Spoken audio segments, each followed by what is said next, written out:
Any first-person shooter enthusiast has, at this point, no doubt heard of The Finals, Embark Studios' ambitious, destruction-filled project that any trailer viewer will attest looks like a breath of fresh air. Having played the game, I can tell you the hype is real.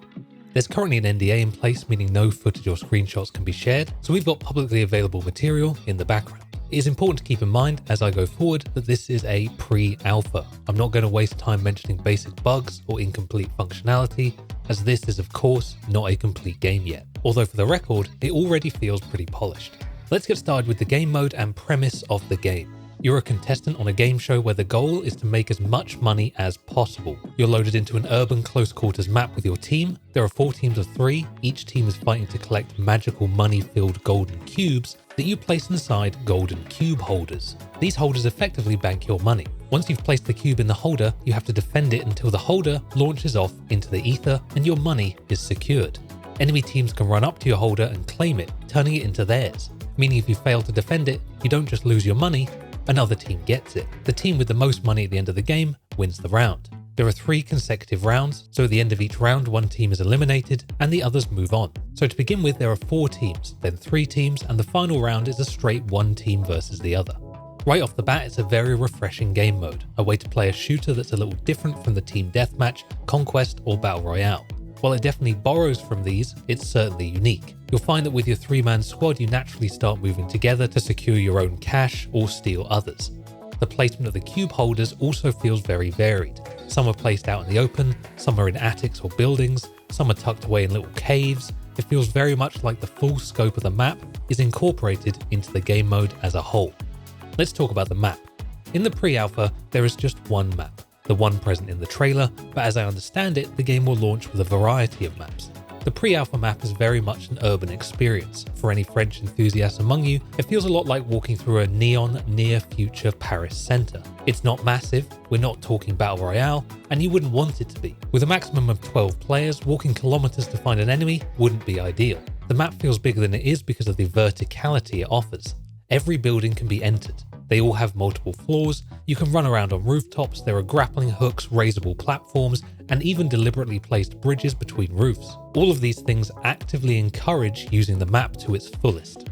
There's also currently no fall damage, so hopping from roof to ground is no issue. In addition to this, littered across the map are what I will call environment disruptors. These floating balloon-style objects can be shot to change the dynamic of combat. For example, shooting one drops a smoke cloud right below it, another drops deadly gas, there's one that drops a bunch of explosive barrels. While these hardly sit at the center of the gameplay experience, it's an interesting addition to the map as a whole. There are also explosives and other barrels littered across the map which you can actually pick up and throw, meaning just because you don't have an explosive in your kit doesn't mean you can't blow stuff up. Overall, the map is very impressive, particularly the verticality and the fact that it is actively encouraged, while camping seems a less profitable strategy. The map works hand in hand with the destruction, which is easily the biggest selling point of this game and frankly is as impressive as it feels when showcased in the trailer. Remember all those tall buildings, each one enterable? Yeah, you can destroy all of those, piece by piece. If you've ever played Battlefield Bad Company 2 or Battlefield 3/4, it definitely gives you that level of destruction, perhaps even more so. Not only does it look and feel really cool to blast a hole in a building, but it actually offers very real tactical opportunities to outplay players on the map. At one point, I found myself trying to get to a cube holder to steal the enemy's money, but instead of attacking up the stairs to their attic stronghold, I jumped into the neighbouring building, blew a hole through the joining wall, and crossed from my attic to theirs, guns blazing. If you found yourself longing for this mechanic in more recent Battlefield titles, you will not be disappointed with it here. It also helps that this level of destruction is not just a tacked on gimmick, but something that is actively encouraged through the class and weapon options. In the pre-alpha, there are 3 classes, a light, medium, and heavy character. Each class has a unique choice of special ability, as well as 4 unique equipment slots you can customize based on the class's equipment limitations. As you can imagine, the light class moves fastest, has the least health and lighter weapons, the heavy has most health, moves slowest, and has the heaviest stuff, while the medium range character sits somewhere in the middle. Want to play the fast, sneaky guy that flanks the enemy, probably uses a silencer and has a cloaking device? The lightest class is for you. Want to walk around with an RPG and a flamethrower? Time to pick the heavy. While the classes themselves have strengths and limitations, I will say in the current build, medium and heavy certainly feel stronger than the light class, it's interesting how these classes play together. The Heavy has multiple ways of blasting a hole in a wall, but the Medium is the only one with a deployable zipline. The Light can make ground fast, collecting cubes quicker than if you had a squad of Heavies, but dies pretty quick if caught in the open. As part of the classes, there are a range of interesting gadgets you likely haven't seen in a previous game or have longed for in other shooters. The zipline, as I mentioned, is a great addition, mainly because when you put one up, your entire squad can use it. You've got grenades, flashbangs, defibrillators, mines, sentry turrets, motion sensors, tracking darts, and even a gun that fires out indestructible white puffy glue stuff that can be used to create cover where there isn't any.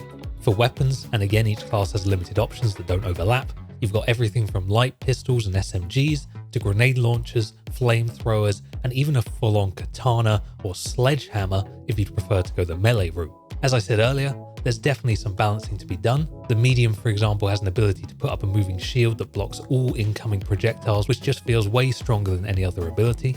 The Light class feels a bit underpowered, and the Heavy feels like it has too many positives and not enough downsides. But as far as a first playable draft goes, the balance certainly doesn't feel game-breaking. In any case, the class system is a welcome addition to the game and allows for another level of tactical team play where you can work together with your squad mates to build a team, weapon and equipment combination that works best for you. Inherent with any modern free release, there is of course a mountain of cosmetics available for weapons and classes. I opted to dress as a businessman with a mummy-style wrapped-up face and yellow jester trousers.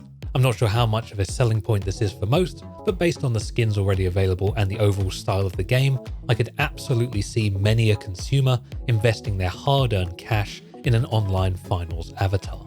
In closing, this game for me hits an important sweet spot, being both fun and also competitive. A lot of Battlefield titles feel very fun, but lack much of a competitive edge, often feeling more like a sandbox. I like elements of League of Legends because it's very competitive, but it's also incredibly unfun.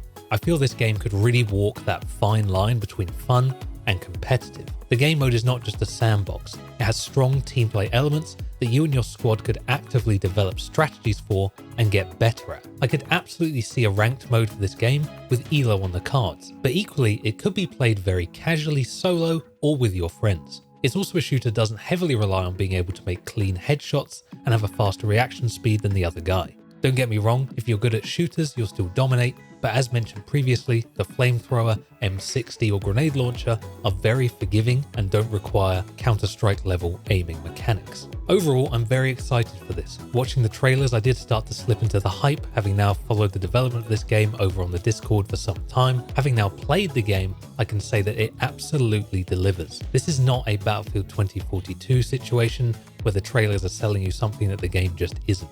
The overall vibe, style, and dare I say destruction-filled panache present in the trailers is exactly what the game is. Are you excited for the finals? Have any burning questions that I didn't cover? Let me know in the comments. And as always, all the best and have a great day.